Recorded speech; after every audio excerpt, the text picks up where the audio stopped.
اللهم اجعل في قلبي نورا۔ کالجی نے جب دونوں جاسوسوں کو بتایا کہ فقیروں کو قتل کر دیا جائے، اس سے اگلی رات ہزاراسپ سے باہر دریائے اوکسس کے کنارے فقیر کے خیمے کے باہر ہجوم چھٹ رہا تھا۔ رات بہت گزر گئی تھی۔ بعض آدمی عورتوں کے ساتھ دور چلے گئے تھے جہاں انہیں کوئی دیکھ نہیں سکتا تھا۔ دو آدمی سب کے چلے جانے کے انتظار میں ادھر گھوم پھر رہے تھے۔ فقیر مشعل بجھا کر خیمے میں چلا گیا اور خیمے کے باہر صرف دو آدمی رہ گئے۔ وہ اس طرح بیٹھے رہے جیسے انہیں یہی رہنا تھا۔ ان سے کچھ دور جو دو آدمی گھوم پھر رہے تھے، وہ ان دو آدمیوں کو دیکھتے رہے۔ معلوم ہوتا ہے یہ فقیر کے ساتھی یا محافظ ہیں۔ دور کے آدمیوں میں سے ایک نے کہا، یہ یہاں سے نہیں جائیں گے، یہ خیمے کے اندر چلے گئے تو ہم اپنا کام نہیں کر سکیں گے۔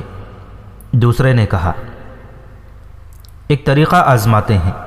پہلے نے کہا، تم ان کے پاس چلے جاؤ اور اپنے آپ کو کمانڈر ظاہر کر کے ان سے فقیر کی باتیں اس طرح پوچھو جیسے تم فقیر سے بہت متاثر اور مرعوب ہو، میں اپنا کام کر دوں گا۔ دوسرا آدمی ان دو آدمیوں کے پاس جا کھڑا ہوا اور اپنے ساتھی کے کہنے کے مطابق ان کے ساتھ باتیں کرنے لگا۔ اس نے جب کہا کہ وہ کمانڈر ہے تو دونوں آدمیوں نے اس کے ساتھ دلچسپی سے باتیں شروع کر دیں۔ اس نے کہا کہ فقیر شاید سو رہا ہوگا، اس لیے ہمیں پرے چلنا چاہیے، ہماری باتیں انہیں بے آرام نہ کریں۔ وہ انہیں پرے لے گیا۔ فقیر نے خیمے کے دونوں طرف کے پردے گرا لیے تھے۔ اس کا ساتھی جو اندھیرے میں کھڑا تھا آہستہ آہستہ خیمے کی پچھلی طرف چلا گیا اور بیٹھ گیا۔ پھر پیٹ کے بل لیٹ کر اس نے پردے کے نیچے سے اندر دیکھا۔ دیے کی روشنی میں اسے فقیر نظر آیا۔ وہ شراب پی رہا تھا اور اس آدمی کی طرف اس فقیر کی پیٹھ تھی۔ اس آدمی نے کمر سے ایک رسی کھولی اور رسی ہاتھ میں لے کر پردے کے نیچے سے رینگتا ہوا اندر چلا گیا۔ فقیر کو خبر نہ ہوئی۔ اس آدمی نے پاؤں پر بیٹھ کر رسی پیچھے سے فقیر کی گردن میں پھینکی۔ یہ پھندا تھا جو گردن میں پڑتے ہی تنگ ہو گیا۔ فقیر کی آواز بھی نہ نکلی۔ پھندا تیزی سے تنگ ہوتا گیا۔ فقیر بری طرح تڑپا اور اس کا جسم بے حس ہو گیا۔ وہ آدمی اس اطمینان سے کہ فقیر مر چکا ہے خیمے سے نکلا اور کچھ دور تک ہاتھوں کے بل چلتا گیا۔ اس کا ساتھی فقیر کے دو آدمیوں کے ساتھ باتیں کر رہا تھا۔ اسے الو کی آواز سنائی دی۔ وہ ان آدمیوں سے مصافحہ کر کے آ گیا اور اپنے ساتھی سے آ ملا۔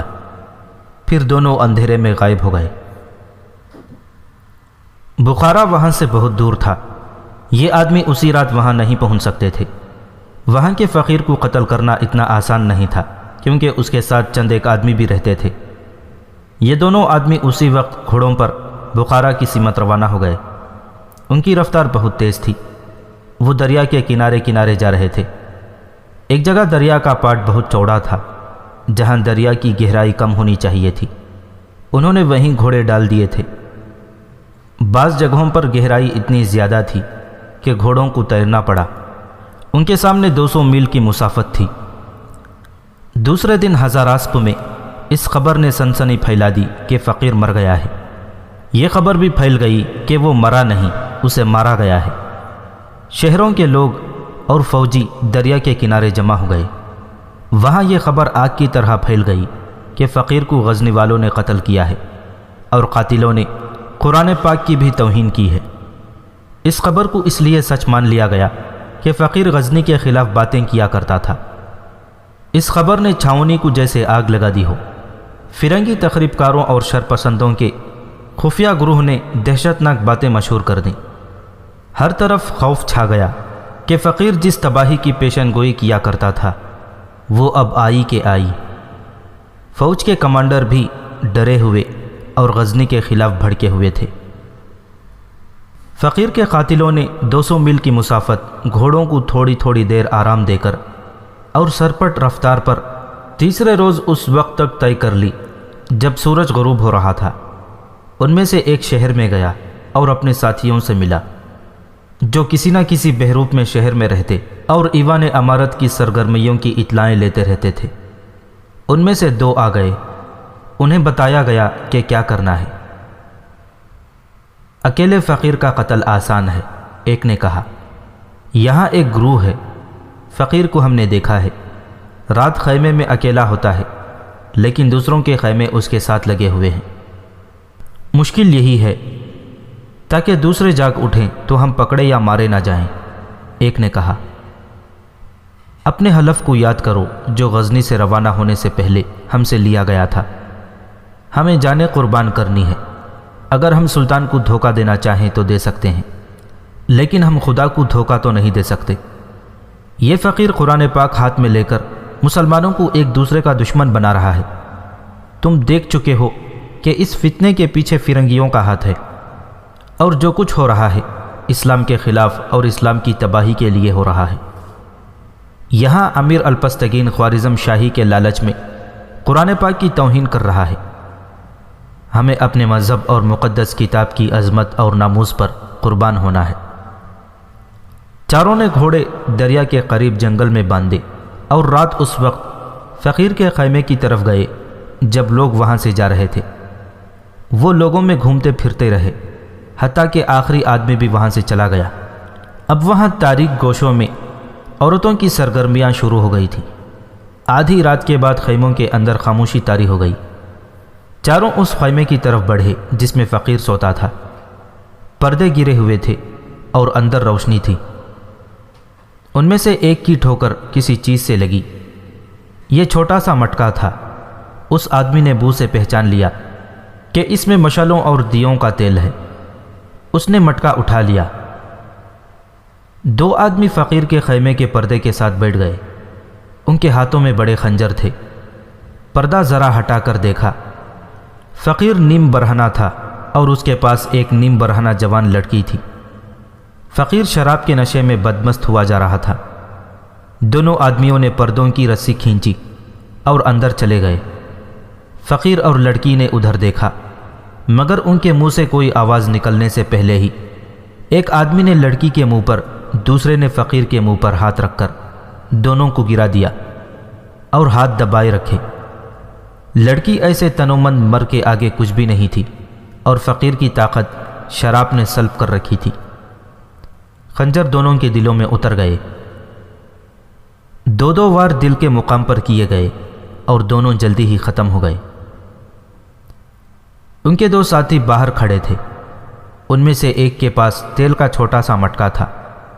ان کا کام ہو چکا تھا، انہیں اب نکل جانا چاہیے تھا، لیکن مٹکے والے آدمی نے انتقام سے بے قابو ہو کر فقیر کے خیمے کے اندر اور دوسرے خیموں کے پردوں پر تیل چھڑکنا شروع کر دیا۔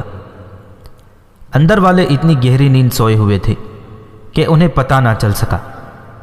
فقیر کے خیمے کے دیے سے ایک کپڑے کو آگ لگا کر تمام خیموں کو آگ لگا دی گئی۔ تیل کی وجہ سے خیمے فوراً ہی آگ کی لپیٹ میں آ گئے۔ اندر والوں کی چیخ و پکار بلند ہونے سے پہلے ہی چاروں آدمی گھوڑوں پر سوار ہو کر غائب ہو گئے۔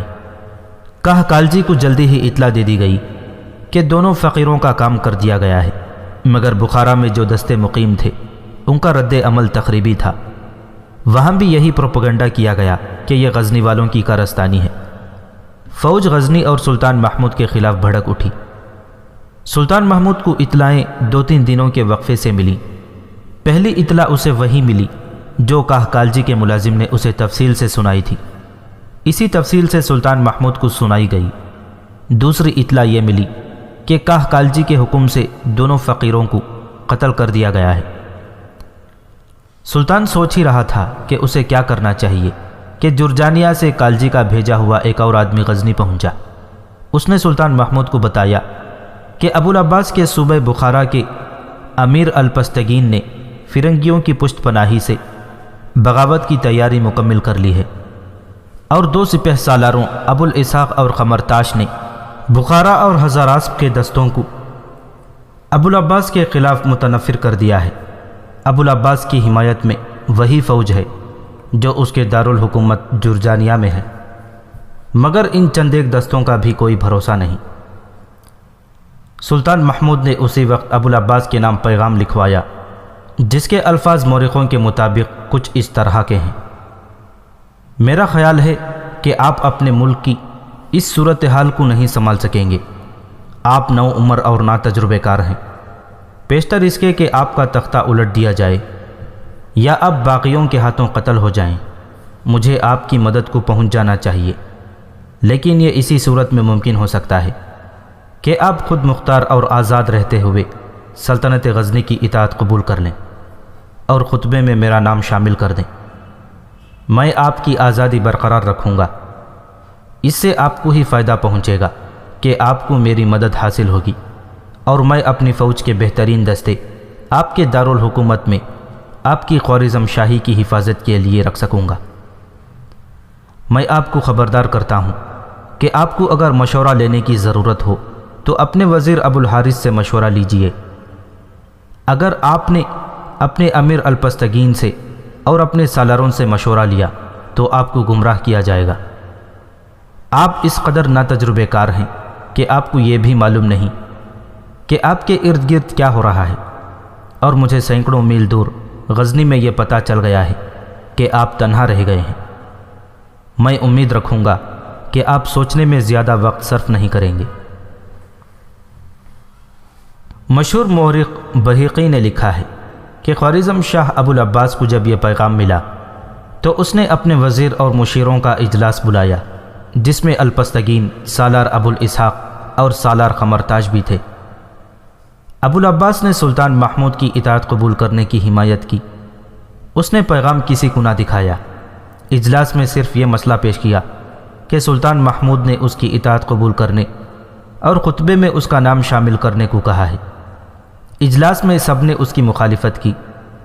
بہیقی نے یہ بھی لکھا ہے کہ اس پیغام کی اطلاع فوج کو بھی مل گئی اور فوج نے اس کی مخالفت میں بغاوت کر دی۔ ابو العباس نے سپاہیوں میں سونے کے ٹکڑے تقسیم کر کے انہیں ٹھنڈا کیا۔ اجلاس ایک بار پھر بلایا گیا، جس میں ابو العباس نے سب کو بتایا کہ اس نے فیصلہ کیا ہے کہ اگر سلطان محمود خوارزم پر حملہ کرے تو ترکستان کے قوانین سے مدد لی جائے، لہٰذا ان کے ساتھ دوستی اور تعاون کا معاہدہ کیا جائے اور اسے خفیہ رکھا جائے۔ بہیقی نے ہی لکھا ہے کہ سلطان محمود کو اپنے جاسوسوں سے اطلاع ملی کہ ابو العباس ترکستان کے ساتھ فوجی نوعیت کا معاہدہ کر رہا ہے۔ سلطان محمود اپنی 1,00,000 نفری کی فوج اور 500 ہاتھی لے کر خوارزم کی سرحد کے قریب بلخ چلا گیا اور ابو العباس کو پیغام بھیجا کہ وہ اس کی اطاعت قبول کر لے، ورنہ اس کے ملک پر حملہ کر دیا جائے گا۔ ترکستان کے قوانین سلطان محمود کے مقابلے میں ابو العباس کو فوجی مدد دینے سے گھبرا گئے۔ انہوں نے بلخ آ کر سلطان محمود سے درخواست لی کہ وہ خوارزم پر حملہ نہ کرے۔ سلطان محمود کسی کی سننے والا نہیں تھا، نہ مانا، اور اس نے اپنا مطالبہ برقرار رکھا۔ ترکستان کے قوانین نے ابو العباس خوارزم شاہ کو اس پر رضامند کر لیا کہ وہ سلطان کی اطاعت قبول کر لے اور خطبے میں اس کا نام شامل کر لیا جائے۔ سلطان محمود اپنا مطالبہ پورا ہونے پر اپنی فوج واپس لے گیا۔ دوسرے مورخین نے، جن میں عتبی، ابن الاسیر اور گرویزی خاص طور پر قابل ذکر ہیں، اس واقعے کو تفصیل سے بیان کیا ہے۔ خیال رہے کہ عتبی، جس کا پورا نام ابو نصر محمد عتبی تھا، سلطان محمود کے دور کا وقائع نگار تھا، اور سلطان محمود نے اسے کئی بار اپنا سفیر اور ایلچی بنا کر دوسرے ملکوں میں بھیجا تھا۔ اس کی کتاب کتاب الیمینی اس کے ذاتی مشاہدات پر لکھی گئی ہے اور محمود غزنوی کے حالات اور واقعات پر ایک مستند دستاویز کی حیثیت رکھتی ہے۔ اس کے مطابق ابو العباس سلطان محمود کی اطاعت قبول کرنے سے ہچکچا گیا، کیونکہ اسے اپنی آزادی سلب ہو جانے کا خطرہ تھا۔ اس کے وزیر نے اسے بتایا تھا کہ سلطان کی اطاعت قبول کرنے میں اتنا خطرہ نہیں جتنا اپنی فوج کی بغاوت میں ہے۔ ابو العباس سے اطاعت قبول کرنے کا فیصلہ کاہ کالجی نے کرایا تھا۔ میں آپ کو یقین دلاتی ہوں کہ میرا بھائی آپ کی آزادی سلب نہیں کرے گا، کالجی نے اسے کہا۔ میں آپ کو اپنا اتحادی بنانا اور آپ کو بغاوت سے بچانا چاہتی ہوں۔ میں سمجھ نہیں سکا کہ کون بغاوت کر رہا ہے۔ ابو العباس نے کہا، مجھے اپنی فوج پر اعتماد ہے، مگر فوج میں آپ کا اعتماد ختم کر دیا گیا ہے۔ کالجی نے کہا، کس نے ختم کیا ہے؟ آپ کے امیر الپستگین نے، کالجی نے کہا۔ آپ کے سسر ابو الاسحاق نے، خمرتاش نے، اور ان کے درپردہ وہ فرنگی دوستوں نے۔ آپ کی بادشاہی سلطان محمود کی مدد کے بغیر قائم نہیں رہ سکے گی۔ مجھ سے دھوکے فریب کی توقع نہ رکھو۔ ابو العباس، اپنی خوش فہمیوں کے دھوکے میں نہ رہو، سلطان کی اطاعت قبول کر لو۔ ابو العباس نے سلطان کی اطاعت قبول کر لی اور خطبے میں سلطان محمود کا نام شامل کرنے کا اعلان کر دیا۔ جب یہ شاہی حکم نامہ ہزاراسپ اور بخارا پہنچا تو وہاں جیسے جنگل کو آگ لگ گئی ہو۔ الپستگین نے بخارا کی فوج کے چھوٹے بڑے کمانڈروں کو بلا کر انہیں کہا کہ فقیر جس تباہی سے خبردار کرتے رہے ہیں وہ غزنی کی فوج کی صورت میں آ رہی ہے۔ ہم اس تباہی کو روک سکتے ہیں، ورنہ ہم سب اور تمہاری مستورات غزنی کی درندہ صفت اور لٹیری فوج کے غلام ہو جائیں گی۔ ہندوستان سے زر و جواہرات لوٹ کر لانے والا سلطان محمود اب خوارزم کو لوٹنے اور یہاں کی بیٹیوں کو لونڈیاں بنا کر غزنی لے جانے آ رہا ہے۔ اسے خوارزم شاہ ابو العباس خود بلا رہا ہے۔ ہمیں سب سے پہلے خوارزم شاہی ختم کر کے فوج کی حکومت قائم کرنی ہے۔ اپنے سپاہیوں سے کہہ دو کہ جو فقیر تمہیں غیب کی باتیں بتانے آئے تھے اور جنہوں نے تمہاری قسمت بدل دینے کا وعدہ کیا تھا، ان کے قاتل تمہاری قسمت کو تباہ کرنے آ رہے ہیں۔ ہزاراسپ میں ابو اسحاق اور قمرتاش نے بھی اپنے دستوں کو اسی طرح بھڑکا دیا۔ چند دنوں بعد شام کو ابو العباس اپنے خاص کمرے میں بیٹھا تھا کہ ایک قاصد نے آ کر اسے پیغام دیا کہ ترکستان کے 4 خوانین آئے ہیں، ان کے ساتھ امیر الپستگین بھی ہے۔ انہوں نے چشمے والے باغ میں قیام کرنا پسند کیا ہے۔ امیر الپستگین نے ان کی عزت افزائی کے لیے مشورہ بھیجا کہ خوارزم شاہ یہاں آ کر ان کا استقبال کریں۔ ابو العباس نے سواری تیار کرنے کا حکم دیا۔ کہا کالجی کو پتہ چلا کہ ابو العباس کہیں جا رہا ہے تو دوڑی آئی اور پوچھا کہ وہ کہاں جا رہا ہے۔ ابو العباس نے اسے بتا دیا۔ کہا کالجی نے اسے جانے سے روکا۔ ترکستان کے مہمان آئے ہیں۔ اس نے کالجی سے کہا، میں ان کی عزت کرنا چاہتا ہوں۔ الپستگین ان کے ساتھ آیا ہے۔ نہ جاؤ، کالجی نے گھبراہٹ کے عالم میں کہا۔ الپستگین نے قاصد کیوں نہیں بھیجا؟ خود کیوں نہیں آیا؟ تم گھبرا گئی ہو کالجی۔ خدا کے لیے نہ جاؤ ابو العباس، میرا دل ڈوب رہا ہے۔ کالجی نے اس کا ہاتھ پکڑ کر کہا، میں نے تمہیں جانے سے کبھی نہیں روکا، نہ جاؤ، مصروفیت کا بہانہ کر دو۔ کیا میں عورت ہوں؟ آج ایک عورت کی بات مان جاؤ۔ کالجی کے آنسو نکل آئے۔ نہ جاؤ، مجھے کوئی خطرہ نظر آ رہا ہے۔ ابو العباس نے ہنس کر کہا، محبت میں اتنا وہمی اور جذباتی نہیں ہونا چاہیے، مجھے میری حیثیت سے نہ گراؤ۔ کالجی، وہ میرا انتظار کر رہے ہوں گے۔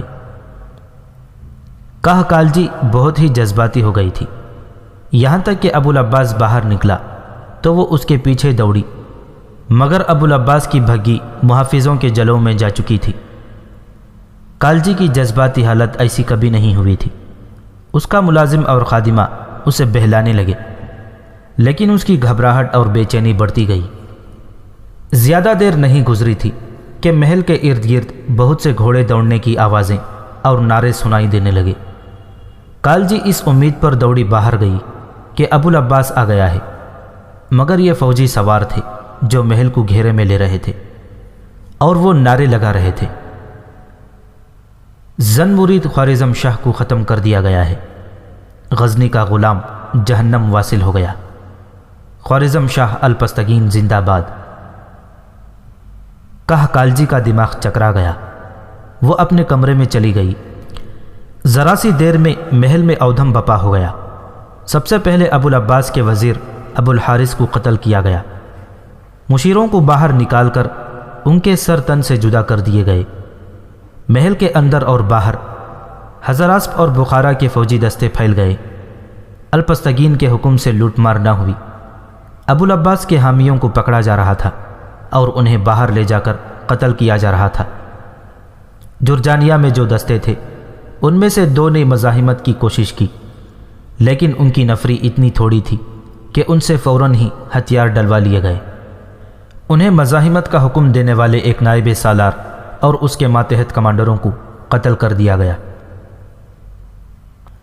الپستگین نے خوارزم شاہ کی حیثیت سے قصر شاہی میں داخل ہوا۔ وہ خود ساختہ بادشاہ تھا۔ اس نے حکم دیا کہ تمام ملک میں اس کی خوارزم شاہی اور ابوالعباس کی موت کا اعلان کر دیا جائے۔ ابوالعباس کو اس دھوکے سے باہر بلا کر کہ ترکستان کے قوانین آئے ہیں قتل کر دیا گیا تھا۔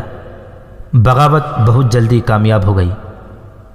بہیقی اور گرویزی کے مطابق یہ واقعہ 15 شوال 407 ہجری 17 مارچ 1017 عیسوی کا ہے۔ فوج محل کی حدود میں داخل ہوئی تو کہکالچی کے خاص ملازم نے، جو دراصل غزنی کا جاسوس تھا، کہکالچی کو خطرے میں دیکھا اور وہ دوڑتا ہوا اس کے کمرے میں گیا۔ وہ روتے ہوئے کہہ رہی تھی، میں نے اسے روکا تھا، اسے اس کی موت لے گئی ہے۔ ملازم نے اسے تسلی دی کہ وہ اسے وہاں سے نکال لے جانے کی پوری کوشش کرے گا۔ کہکالچی نے اپنا شاہانہ لباس اتار کر بالکل سیاہ کپڑے پہن لیے اور سر پر اوڑھنی لے لی۔ ملازم نے اسے اس لباس میں دیکھ کر کہا کہ وہ اسے ابھی نکال لے جائے گا، مگر وہ کمرے کے دروازے میں ہی پہنچے تھے کہ باغی سالار ابو اسحاق کی بیٹی الجوری آ گئی۔ وہ ابوالعباس کی دوسری بیوی تھی۔ تمہاری خوارزم شاہی ختم ہو چکی ہے کالجی، الجوری نے تنزیہ کہا۔ بھاگ کے کہاں جا رہی ہو؟ باہر نکلو گی تو قتل ہو جاؤ گی یا تمہیں فوجی گھسیٹ کر لے جائیں گے۔ اب حکومت تمہاری نہیں، فوج کی ہے۔ میں تمہاری حفاظت کا انتظام کرتی ہوں، میرے ساتھ آؤ، میں تمہیں حرم میں داخل کر دوں گی، وہاں تمہیں قتل نہیں کیا جائے گا۔ اگر چاہو تو میرے باپ کے ساتھ شادی کر لو، تم غزنی نہیں جا سکو گی۔ الجوری، کالجی نے بے خوف آواز میں کہا، مجھے غزنی جانے کی کوئی جلدی نہیں، غزنی والے یہاں آ جائیں گے۔ وہ اچانک گرج کر بولی، نکل جاؤ یہاں سے، میں اب بھی شہزادی ہوں، سلطان غزنی کی بہن ہوں، اور تم کس باپ کی بیٹی ہو؟ نمک حرام سالار کی، جسے بادشاہی کی ہوس نے اپنے انجام سے بے خبر کر دیا ہے۔ جاؤ انہیں کہو مجھے قتل کر دیں، مجھے قید میں ڈال دیں، پھر اپنے باپ کا اور خود ساختہ خوارزم شاہ کا انجام دیکھ لینا۔ الجوری ہونٹوں پر طنزیہ مسکراہٹ لیے باہر نکل گئی۔ ملازم نے کالجی سے کہا کہ آؤ یہاں سے نکلنے کی کوشش کریں۔ نہیں جبیس، کالجی نے کہا، میں فرار نہیں ہوں گی، میں اس فریبکار خوارزم شاہ کا سامنا کرنا چاہتی ہوں۔ وہ ادھر کو چل پڑی۔ جبیس کو اپنے پیچھے آتا دیکھ کر وہ رک گئی اور بولی، مجھے خدا کے سپرد کر دو، تم معلوم کرنے کی کوشش کرو کہ کوئی غزنی اطلاع دینے چلا گیا ہے یا نہیں۔ اگر کچھ پتہ نہ چلے تو تم چلے جاؤ، استبل سے گھوڑا لے لو۔ الپستگین اسی تخت نما مسند پر بیٹھا احکام دے رہا تھا جس پر تھوڑی دیر پہلے تک ابوالعباس بیٹھا رہا تھا۔ دربار میں کچھ لوگ دست بستہ کھڑے احکام سن رہے تھے۔ سب فوجی تھے، شہری انتظامیہ کا کوئی ایک بھی آدمی نہیں تھا۔ وزیر ابوالحارث بھی نہیں تھا۔ دربار میں شورسا تھا، سب پر سناٹا طاری ہو گیا۔ الپستگین نے دیکھا کالجی اس کی طرف آ رہی تھی۔ اوہ کالجی، الپستگین نے زیر لب کہا، اس کے متعلق تو میں نے کچھ سوچا ہی نہیں۔ اس نے کالجی سے مخاطب ہو کر کہا، کالجی، میں جانتا ہوں تم جان بخشی کے لیے آئی ہو، تمہیں شاید احساس نہیں کہ اپنے خاوند کو تم نے مروا دیا ہے۔ تم نے اس پر جادو طاری کر کے اسے غزنی کا غلام بنایا تھا۔ خوارزم کے لوگ اور خوارزم کی فوج کسی غیر ملکی کی غلامی برداشت نہیں کر سکتی۔ قوم اور فوج مجھے گھسیٹ کر اس مسند پر لائی ہے، میں اب انہی کے کہنے پر اس مسند سے اٹھوں گا۔ قوم نے مجھے جو فرض سونپا ہے وہ مجھے ہر قیمت پر پورا کرنا ہے۔ میں جان بخشی کے لیے نہیں، جان دینے کے لیے آئی ہوں، کالجی نے کہا۔ میں نے جو کچھ کیا وہ اللہ کی خوشنودی کے لیے کیا۔ تم نے خود بھی قرآن پاک کی توہین کی ہے اور فرنگیوں سے بھی کرائی ہے۔ خدا تمہیں بخشے گا نہیں۔ اپنے گناہ کو چھپانے کے لیے تم یہ جھوٹ بول رہے ہو کہ تمہیں قوم اور فوج گھسیٹ کر لائی ہے۔ اگر تم قوم کے اتنے ہی محبوب اور خدا کے اتنے ہی برگزیدہ آدمی ہو تو تم نے گلی گلی میں اور شہریوں کے ہر دروازے پر پہرے کیوں کھڑے کر دیے ہیں؟ انہیں باہر کیوں نہیں آنے دیتے؟ شہر میں خاموشی کیوں ہے؟ قوم تمہارے نام کے نعرے کیوں نہیں لگاتی؟ ہر طرف فوج ہی کیوں نظر آ رہی ہے؟ کسی درباری کی آواز گرجی، تمیز سے بات کرو خاتون، تم خوارزم شاہ سے مخاطب ہو۔ میرا خاوند مارا گیا ہے، کالجی کہتی چلی گئی۔ خدا تو نہیں مارا گیا۔ اگر تم یہ امید لے کر آئے ہو کہ فوج کے چھاتے کے نیچے بیٹھ کر خوارزم شاہ بنے رہو گے تو میں تمہیں خبردار کرتی ہوں کہ وہ طوفان جلدی آئے گا جو تمہارے اس چھاتے کو اڑا لے جائے گا۔ اس مسند پر وہی بیٹھ سکتا ہے جو اس کا اہل ہو۔ تم مامونی خاندان کے جوتے چاٹ چاٹ کر امارت کے رتبے تک پہنچے تھے، اب تمہاری قسمت میں قید خانے کا تہخانہ لکھ دیا گیا ہے۔ لے جاؤ اسے، الپستگین نے اس کی بات کاٹتے ہوئے کہا۔ اسے اسی کے کمرے میں رکھو اور باہر پہرا کھڑا کر دو۔ اسے اسی کمرے میں جس میں اس نے پورا 1 سال ازدواجی زندگی کی راتیں گزاری ہیں نظر بند کر دو۔ میں سلطان محمود کو پیغام بھیجوں گا کہ اگر تم نے خوارزم پر حملہ کیا تو تمہیں اپنی بہن کی لاش ملے گی۔ اسے یرغمال میں رکھو لیکن اسے تکلیف نہ ہو۔ میں یہ نہیں کہلوانا چاہتا کہ خوارزم شاہ الپستگین نے ایک بے بس عورت پر ظلم کیا تھا۔ آنے والی نسلیں تمہاری قبر پر بھی لعنت بھیجا کریں گی۔ کالجی نے کہا، جس فوج کو کفر کے خلاف حق کے معرکے لڑنے تھے اس سے تم نے اپنے ہی ملک کو فتح کر لیا ہے اور اس فوج کو تم نے حکمران بنا دیا ہے۔ یہ فوج ایک دن بھی لڑنے کے قابل نہیں رہے گی۔ کسی نے کالجی کو بازو سے پکڑا اور اسے اس کے کمرے میں لے گئے۔ اس وقت کے ایک مشہور مورخ اور مبصر الفضلی نے اپنی کتاب آثار الوزراء میں لکھا ہے، 4 ماہ تک الپستگین خوارزم کا انتہائی ظالم ڈکٹیٹر بنا رہا۔ تمام تر خوارزم پر اس نے دہشت طاری کیے رکھی، اپنے آپ کو اسلام کا علم بردار اور پاسبان کہتا رہا، لیکن جس کے منہ سے ذرا سے بھی مخالفانہ بات نکل جاتی تھی اسے قتل کرا دیتا تھا۔ فوج گلیوں میں گھومتی پھرتی رہتی، مخبر لوگوں کی باتیں سنتے رہتے، شک پر بھی لوگوں کو پکڑ کر قید میں ڈال دیا جاتا یا جلاد کے حوالے کر دیا جاتا تھا۔ اشیاء خورد و نوش اور آسودہ زندگی صرف فوج کے لیے رہ گئی تھی۔ یہ 4 مہینے سلطان محمود کیا کرتا رہا؟ اسے اس کامیاب بغاوت کی اطلاع 8ویں روز مل گئی تھی۔ اس کے سامنے 2 مسئلے تھے، ایک یہ کہ وہ اتنی زیادہ فوج اور رسد سے حملہ کرنا چاہتا تھا کہ پورے خوارزم کو ایک ہی حلے میں لے لے۔ کشمیر کی شکست کے زخم ابھی پوری طرح بھرے نہیں تھے۔ دوسرا مسئلہ یہ تھا کہ وہ اپنی بہن کو فرار کرانا چاہتا تھا۔ آثار الوزراء میں لکھا ہے کہ اس نے اپنی بہن کا مسئلہ اپنی مشاورتی کونسل کے سامنے رکھا۔ سب مشیر اور سالار بھڑکے ہوئے تھے۔ میرا سینہ انتقام کی آگ سے جل رہا ہے، سلطان محمود نے مشاورتی کونسل سے کہا۔ میرا بہنوئی قتل ہو گیا ہے اور میری بہن بیوہ ہو گئی۔ اگر میں نے انتقامی کارروائی کا فیصلہ خود کیا تو یہ میری ذاتی رنجش کا رد عمل ہوگا۔ تاریخ یہ کہے گی کہ میں نے ذاتی انتقام لینے کی خاطر 2 مسلمان فوجوں کا خون بہا دیا ہے۔ آپ صورتحال سامنے رکھ کر مجھے مشورہ دیں۔ یہ بغاوت فرنگیوں نے کرائی ہے اور ایک اسلامی ملک کو تباہی کے راستے پر ڈال دیا ہے۔ کچھ عرصے بعد خوارزم پر فرنگی چھا جائیں گے اور آپ سمجھ سکتے ہیں کہ اس کے نتائج غزنی کے لیے اور اسلام کے لیے کیا ہوں گے۔ کالجی غزنی کی آبرو ہے، وزیر نے کہا۔ اسے وہاں سے نکالنا ہم سب کے لیے ضروری ہے۔ اگر ہم نے حملہ کیا تو کالجی قتل ہو جائے گی اور اس کے ساتھ نامعلوم کیسا سلوک ہو۔ الپستگین کو پیغام بھیجا جائے کہ وہ کہکالجی کو باعزت طریقے سے واپس کر دے، اگر نہ کرے تو چھاپا ماروں کے ذریعے اسے فرار کرایا جائے اور اس کے بعد خوارزم پر فوج کشی کی جائے۔ سب نے اس کی تائید کی، کچھ اور مشورے پیش ہوئے، پھر ایک پلان تیار ہو گیا۔ ایک ایلچی کو اس پیغام کے ساتھ جرجانیہ بھیج دیا گیا کہ کہکالجی کو باعزت طور پر رہا کیا جائے۔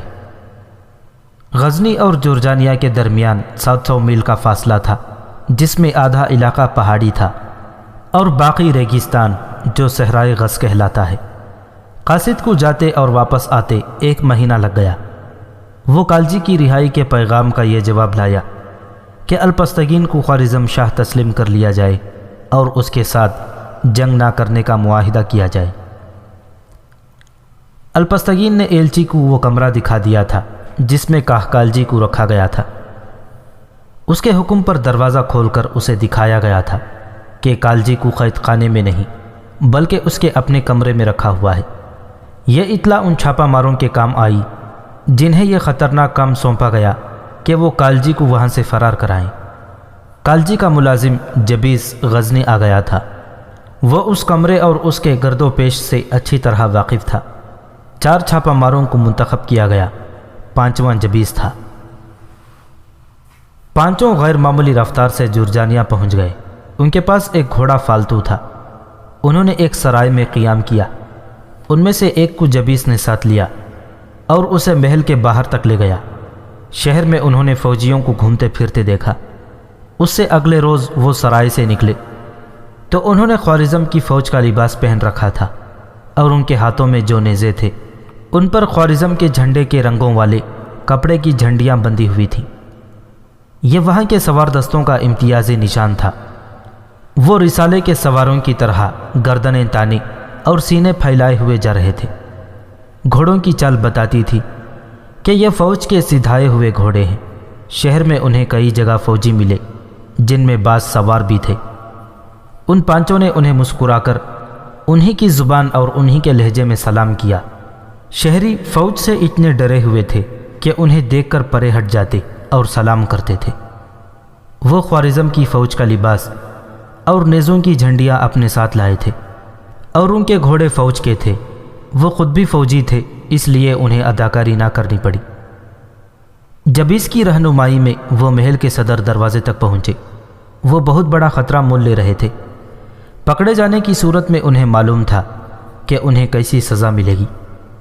وہ خود اعتمادی سے دروازے میں داخل ہو گئے۔ وہاں کے پہرہ داروں نے انہیں اپنی فوج کے سوار سمجھے ہوئے نہ روکا۔ جبیس انہیں ایک راستے سے ادھر لے گیا جہاں کہکالجی کا کمرہ تھا۔ محل کی اندرونی دنیا میں بھی کئی جگہ فوجی نظر آئے۔ وہ اللہ کا نام لیتے بڑھ گئے۔ جبیس نے ایک جگہ اپنے ساتھیوں کو روک لیا اور ایک سوار اور فالتو گھوڑے کے ساتھ محل کے کسی حصے میں غائب ہو گیا۔ وہ دونوں گھوڑوں سے اترے اور کہکالجی کے کمرے والی غلام گردش میں چلے گئے۔ آگے سنتری کھڑا تھا۔ یہ کہکالجی کا کمرہ تھا۔ جبیس نے سنتری سے کہا، دروازہ کھولو، خاتون کو خوارزم شاہ الپستگین کا پیغام دینا ہے۔ سنتری نے دروازہ کھول دیا۔ دونوں سنتری کو دھکیل کر اندر لے گئے اور تلواروں کی نوکیں اس کے پہلو سے لگا کر اس کی وردی اتروائی، پھر اس کے منہ میں کپڑا ٹھونس کر اس کے ہاتھ پاؤں رسیوں سے باندھ دیے۔ کہکالجی سے کہا کہ وہ فوراً یہ وردی پہن لے۔ وہ جب باہر نکلے تو کالجی وردی میں ملبوس تھی۔ چھاپا ماروں نے دروازہ بند کر کے چٹخنی چڑھا دی اور گھوڑوں پر سوار ہو گئے۔ فالتو گھوڑا کالجی کے لیے لے جایا گیا تھا۔ وہ اپنے ساتھیوں سے جا ملے اور فوجی شان سے فوجی ترتیب میں محل کے صدر دروازے سے بھی نکل گئے۔ شہر سے گزرتے ان کی چال وہی رہی۔ وہ اسی باوقار چال سے شہر سے بھی نکل گئے۔ شہر جب درختوں کی اوٹ میں ہو گیا تو انہوں نے گھوڑوں کو ایڑ لگا دی۔ کہکالجی گھوڑ سواری کی ماہر تھی۔ اس نے چھاپا ماروں کو احساس نہ ہونے دیا کہ وہ عورت ہے اور مردوں کی طرح اتنا لمبا اور اتنا کٹھن سفر نہیں کر سکے گی۔ سلطان محمود فوج کی کمی بہت حد تک پوری کر چکا تھا۔ اماموں سے مسجدوں میں کچھ عرصے سے اعلان کرائے جا رہے تھے کہ فوج کی کمی پوری کرنے کے لیے رضاکاروں کی ضرورت ہے۔ چنانچہ ہزارہ رضاکار فوج میں آ گئے۔ وہ اپنے گھوڑے یا اونٹ ساتھ لائے تھے، جو خود نہ آ سکے انہوں نے اپنے گھوڑے دے دیے۔ اس نے جب کوچ کا حکم دیا اس وقت اس کی فوج کی تعداد مورخ بحیقی کے مطابق 1,00,000 سوار اور پیادہ تھی اور 500 ہاتھی تھے۔ وہ فوج کو بلخ لے گیا۔ اس سے آگے بڑا ہی وسیع و عریض صحرا تھا۔ سلطان نے صحرا سے بچنے کا یہ اہتمام کر رکھا تھا کہ 20,000 بڑی کشتیاں تیار کروا کے دریائے اوکسس کے کنارے رکھ دی تھی۔ دریائے اوکسس کا رخ خوارزم کی طرف تھا۔ سلطان کی فوج گھوڑے، ہاتھی، اونٹ وغیرہ کشتیوں میں سوار ہو گئے۔ سامان بھی لاد دیا گیا۔ یہ بیڑا دریا کے بہاؤ کے ساتھ روانہ ہو گیا۔ یہ کشتیوں کا سب سے بڑا بیڑا تھا جو کسی بادشاہ نے کبھی دریا میں ڈالا ہو۔ یہ بیڑا ہزاراسپ سے آگے نکل گیا اور خوارزم کے دارالحکومت جرجانیہ سے تھوڑی دور جا رکا۔ تمام فوج کشتیوں سے اتر آئی اور عارضی طور پر خیمزن ہو گئی۔ مورخین نے لکھا ہے کہ الپستگین کو جب سلطان محمود کی آمد اور اس کی جنگی طاقت کی اطلاع ملی تو اس نے سلطان کے پاس اپنے ایلچی صلح نامے کی شرائط کے ساتھ بھیجے، مگر سلطان محمود نے صلح کی جو شرائط بھیجی وہ اتنی سخت تھیں کہ الپستگین اور زیادہ گھبرایا۔ اس نے خوارزم کی تمام تر فوج اکٹھی کی تو اس کی تعداد 50,000 تھی۔ اس نے 3-4 بڑے ہی قابل اور تجربے کار سالاروں کو صرف اس لیے مروا دیا تھا کہ وہ ابو العباس کے حامی تھے۔ کچھ فوجی مشیر بھی اس کے ہاتھوں مارے گئے تھے۔ جنگ کی ابتدا سلطان محمود کے لیے نقصان دہ اور بہت بری ہوئی۔ اس کی فوج کے ہراول دستے اس کے مشہور اور بڑے ہی تجربے کار سالار ابو عبداللہ محمد الطائی کی زیر کمان فوج کے بڑے کیمپ سے دور آگے خیمزن تھی۔ صبح کا وقت تھا اور تمام تر نفری باجماعت نماز پڑھ رہی تھی۔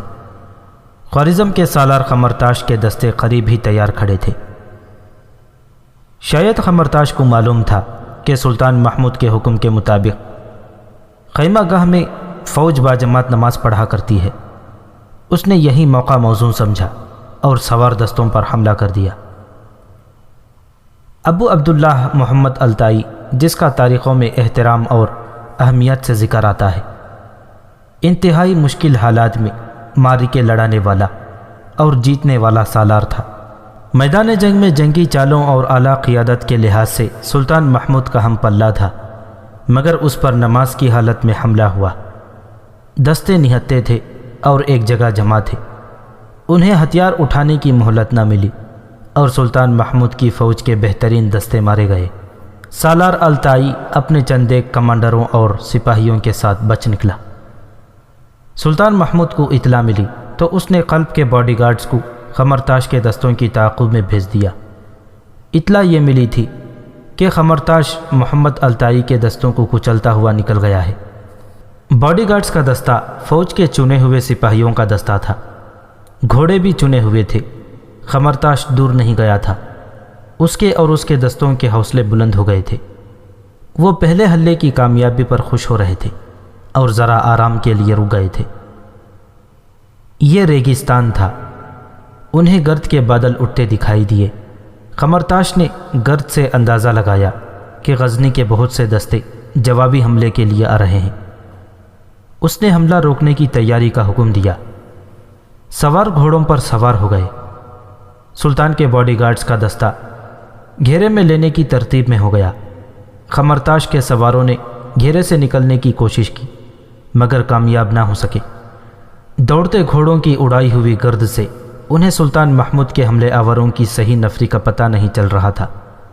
وہ آگے بڑھ کر لڑنے کے بجائے پیچھے ہٹنے اور نکل بھاگنے کے لیے لڑ رہے تھے۔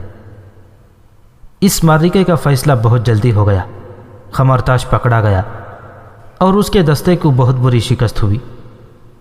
سلطان محمود نے رات کو اپنی فوج کو نئے سرے سے منظم کر لیا۔ فوج کے ایک حصے کو دریا کے کنارے بھیج دیا۔ اس حصے کو وہاں حکم کا انتظار کرنا تھا۔ حکم ملتے ہی انہیں کشتیوں پر سوار ہو کر جرجانیہ کی سمت چلا جانا اور جرجانیہ کے قریب جا کر کشتیوں سے نکل کر شہر پر حملہ کرنا تھا۔ دوسرے دن سلطان محمود نے کوئی حرکت نہ کی۔ وہ تاثر یہ دینا چاہتا تھا کہ وہ ابھی حملے کے لیے تیار نہیں۔ الپستگین فن حرب و ضرب میں اناڑی تھا۔ اس کا ایک سالار خمرتاش قید ہو چکا تھا۔ سالار ابو الاسحاق کو اس نے دریا کے قریب کہیں ریزرو میں رکھا ہوا تھا۔ دوسرے قابل سالاروں اور نائب سالاروں کو وہ قتل کرا چکا تھا۔ وہ سلطان محمود کی چال نہ سمجھ سکا، نہ اس نے سلطان کی فوج کی تقسیم دیکھی۔ اس نے اپنے دشمن کی ترتیب اور تنظیم کا بھی جائزہ نہ لیا اور اس خوش فہمی میں حملہ کر دیا کہ غزنی کی فوج ابھی خیموں میں ہے۔ وہ دن صفر 408 ہجری 3 جولائی 1018 عیسوی کا دن تھا۔ آثار الوزراء میں الفضلی نے اس معرکے کی تفصیل لکھی ہے۔ اس کے مطابق الپستگین نے اپنی فوج کی قیادت خود کی۔ وہ سب سے آگے تھا۔ اس نے دائیں بائیں کا خیال رکھے بغیر سامنے سے حملہ کر دیا۔ اس وقت کی دیگر تحریروں کے مطابق الپستگین کے سپاہیوں نے بے جگری کے مظاہرے کیے اور بڑی بہادری سے لڑے۔ وہ غزنی کے خلاف نعرے لگا رہے تھے اور انہیں خدا کے بھیجے ہوئے غیب کی خبریں دینے والے فقیروں کا قاتل کہہ رہے تھے۔ ان کے دلوں میں سلطان محمود اور غزنی کی فوج کے خلاف بڑی کاوش سے نفرت پیدا کی گئی تھی۔ وہ نفرت میدان جنگ میں بے پناہ قوت بن گئی تھی۔ اگر فتح صرف بہادری سے لڑنے اور قہر و غضب سے کشت و خون کرنے سے حاصل ہو سکتی تو فتح الپستگین کی تھی، لیکن چالیں سلطان محمود کی عمدہ تھیں۔ ایک تو سلطان نے گھوڑے سے اتر کر 2 رکعت نفل پڑھے اور خدا سے مدد مانگی۔ دوسرے اس نے الپستگین کے دائیں پہلو پر ہاتھیوں سے حملے کا حکم دیا۔ ابھی تک ہاتھی میدان جنگ میں نظر نہیں آئے تھے۔ ہاتھی پہلو سے آئے۔ تمام ہاتھی چنگھاڑ رہے تھے۔ خوارزم کی فوج کبھی ہاتھیوں کے خلاف نہیں لڑی تھی۔ سپاہی گھبرا گئے۔ انہیں معلوم نہیں تھا کہ ہاتھی جتنا ہیبت ناک لگتا ہے اتنا ہی کمزوریوں کا حامل ہے۔ ہاتھیوں کے دائیں اور بائیں پیادہ دستے اور پیچھے گھڑ سوار تھے۔ ہاتھی دوڑے آ رہے تھے اور زمین ہل رہی تھی۔ الپستگین نے اپنی فوج کو جوش دلایا، مگر سپاہی بکھر گئے۔ 2 ہاتھی قلب میں جا پہنچے جہاں الپستگین تھا۔ قلب نے بہت مقابلہ کیا، مگر الپستگین کے باڈی گارڈز دل چھوڑ گئے۔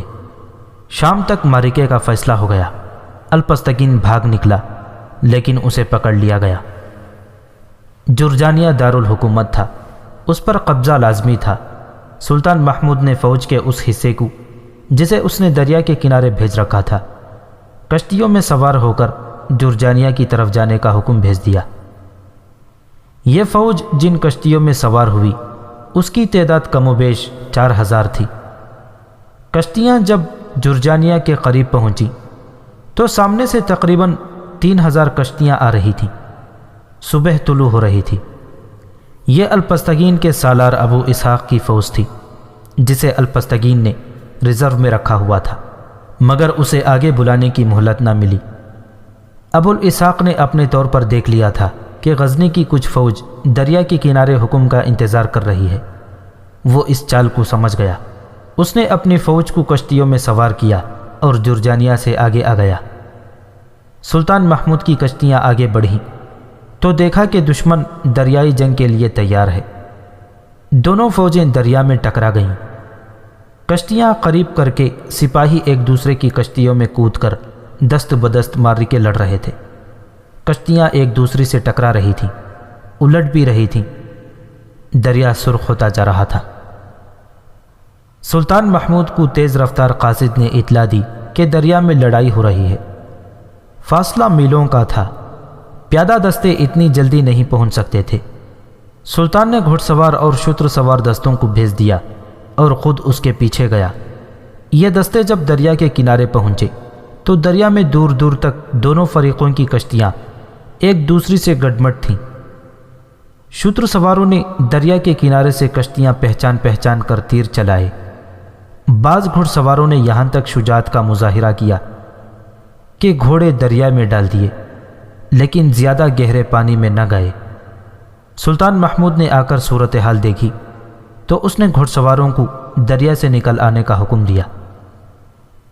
اس وقت کے ایک وقائع نگار ابن اسفد یار نے لکھا ہے کہ دارالحکومت جرجانیہ کے لوگ 4 مہینوں میں ہی الپستگین کی فوجی حکومت سے اس قدر بدحال ہو گئے تھے کہ ہر کسی پر گرفتاری کا خوف طاری رہتا تھا۔ بد نظمی ایسی کہ عدل و انصاف ناپید ہو گیا تھا۔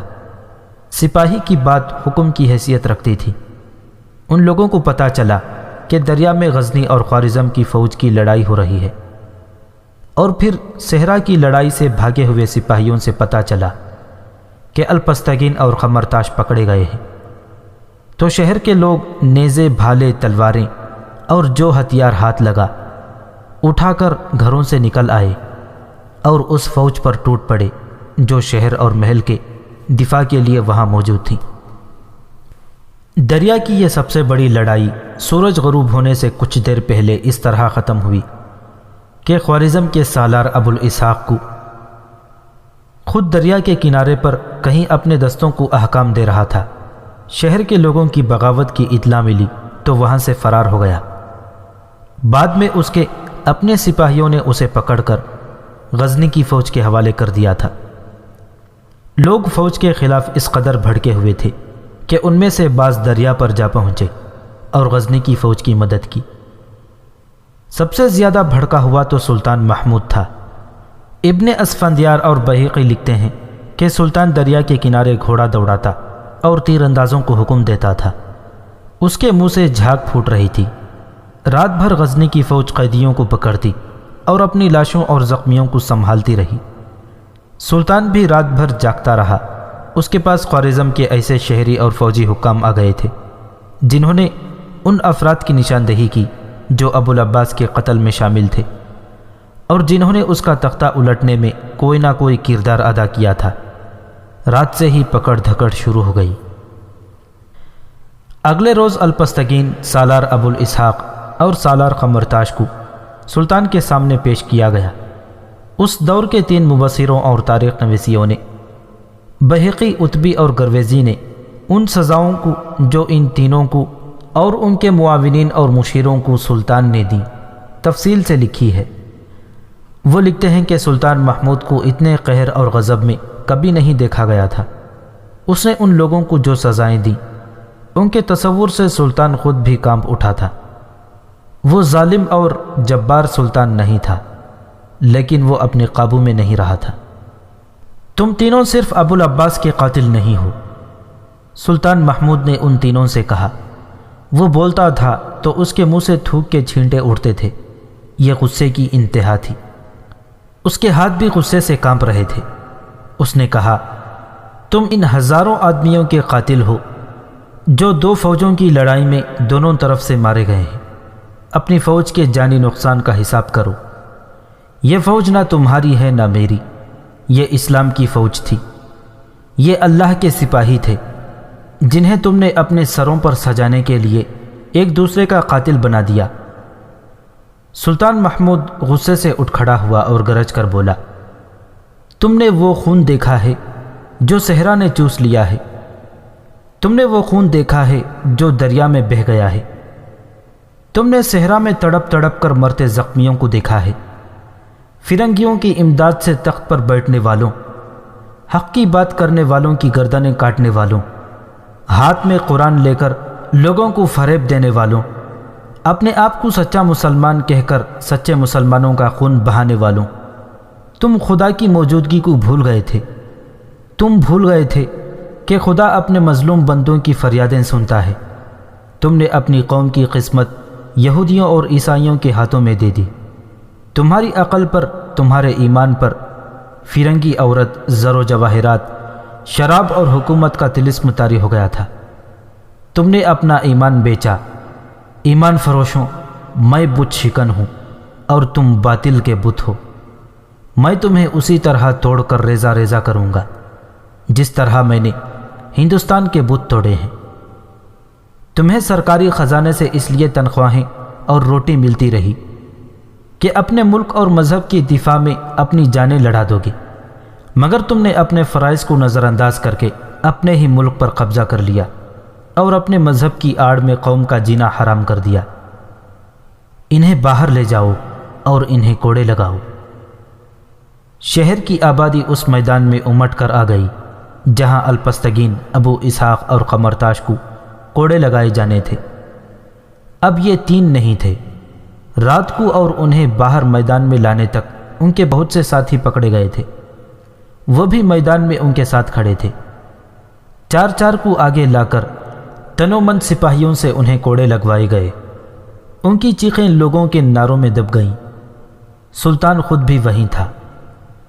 بہیقی اتبی اور گرویزی لکھتے ہیں کہ سلطان محمود نے کوڑا زنی بند کرا دی۔ انہیں جب ہوش آیا تو انہیں ایک چبوترے پر کھڑا کر دیا گیا اور لوگوں سے کہا گیا کہ ان کے قریب سے گزر کر انہیں دیکھو۔ لوگوں نے انہیں قریب آ کر اس طرح دیکھا کہ ان پر تھوکا اور بعض نے زمین پر سے مٹی اٹھا کر ان پر پھینکی، انہیں گالیاں دیں، لعن طعن کی اور میدان کے ارد گرد جا کھڑے ہوئے۔ اس کے بعد سلطان محمود نے ایسا حکم دیا کہ ہر طرف سناٹا طاری ہو گیا۔ کسی کو جیسے یقین نہیں آتا تھا کہ یہ سلطان محمود نے حکم دیا ہے۔ حکم یہ تھا کہ ان کے بازو کندھوں سے کاٹ دو۔ سپاہی تلواریں لے آئے۔ مجرموں نے ادھر ادھر بھاگنے کی کوشش کی، منتیں کی، سلطان کو پکار پکار کر بخشش مانگی، مگر سلطان کے اعصاب پر دونوں فوجوں کے وہ سپاہی چھائے ہوئے تھے جو ان کی طمع کے نتیجے میں مارے گئے تھے۔ تمام مجرموں کے بازو کاٹ دیے گئے۔ سلطان نے اسی پر بس نہ کی۔ اس نے پہلے ہی 15-20 ہاتھی منگوا کر ایک طرف کھڑا کر رکھے تھے۔ اس نے حکم دیا کہ ان پر ہاتھی چھوڑ دو۔ ہر ہاتھی پر ایک مہاوت سوار تھا۔ ہاتھی دوڑتے آئے۔ مجرموں کے پاؤں میں بیڑیاں تھیں، ان سے وہ آہستہ آہستہ صرف چل سکتے تھے۔ وہ ہاتھیوں سے بچنے کے لیے ادھر ادھر ہوئے، لیکن مہاوتوں نے ہاتھیوں کو گھما پھرا کر سب کو کچل ڈالا۔ 3-4 بار ہاتھی ان کے اوپر سے گزارے گئے۔ اس کے بعد ان تمام کی کچلی مسلی ہوئی لاشیں اٹھوا کر ابو العباس کی قبر تک لے جائی گئیں اور ان کی گردنوں میں رسے ڈال کر لکڑی کے ان کھمبوں کے ساتھ لٹکا دیا گیا جو اسی مقصد کے لیے وہاں پہلے ہی گاڑ دیے گئے تھے۔ چند دن اور کوئی نہ کوئی پکڑا جاتا رہا۔ اس کا جرم ثابت ہونے پر اسے یہی سزا دی گئی، پھر پکڑ دھکڑ بند کر دی گئی۔ سلطان محمود نے التنتاش کو خوارزم کا خوارزم شاہ بنا دیا اور ارسلان جاذب کو اس کا نائب مقرر کیا۔ اب خوارزم کو سلطنت غزنی میں شامل کر لیا۔ ان دونوں نے جاسوسی اور مخبری کے نظام کو، جسے دیوان شفل اشراف مملکات کہا جاتا تھا، خوب استعمال کیا۔ سلطان محمود کا یہ محکمہ آج کی انٹیلیجنس کا کام کرتا تھا۔ اس میں کام کرنے والوں کو مشرف کہا جاتا تھا۔ دشمن کے ملک میں اس ملک کے جس باشندے کو اپنا مخبر یا ایجنٹ بنایا جاتا اسے بھی مشرف کہتے تھے۔ بہیقی نے لکھا ہے کہ مشرفوں کو سلطان محمود بے دریغ تنخواہیں اور الاوینس اور انعامات دیا کرتا تھا۔ ان کے اہل و عیال کو وہ الگ وظیفے دیتا تھا۔ اس مورخ کے مطابق سلطان محمود کے مشرف اتنے ہوشیار تھے کہ اپنے دشمن ملک کے بادشاہ کی سانسیں بھی گن لیا کرتے تھے۔ التنتاش اور ارسلان جاذب نے اس محکمے کے بڑے ہوشیار اور ذہین مشرف غزنی سے بلائے، کچھ خوارزم سے لیے اور ان زمین دوست تقریبی کارروائیوں کا سراغ لگا لیا جو یہودیوں اور عیسائیوں نے ابھی تک جاری رکھی ہوئی تھی۔ انہیں اور ان کے مقامی ایجنٹوں کو گرفتار کر کے ویسی ہی سزائیں دی گئیں جیسی الپستگین وغیرہ کو دی گئی تھی۔ شہریوں کے بنیادی حقوق بحال کر کے ان میں خود اعتمادی پیدا کی گئی۔ سلطان محمود جب غزنی کو واپس جا رہا تھا تو صحرا میں اس جگہ رک گیا جہاں دونوں فوجوں کی لڑائی ہوئی تھی۔ وہ بہت دیر وہاں کھڑا ادھر ادھر دیکھتا رہا۔ وہاں ابھی تک گدھ، گیدڑ اور کتے لاشوں کی ہڈیاں نوچ رہے تھے۔ سلطان محمود کی آنکھوں میں آنسو آ گئے۔ اس نے فاتحہ کے لیے ہاتھ اٹھائے اور جب اس نے ہاتھ منہ پر پھیرے تو ہاتھ آنکھوں پر ہی رہنے دیے۔ وہ سسکیاں لے رہا تھا۔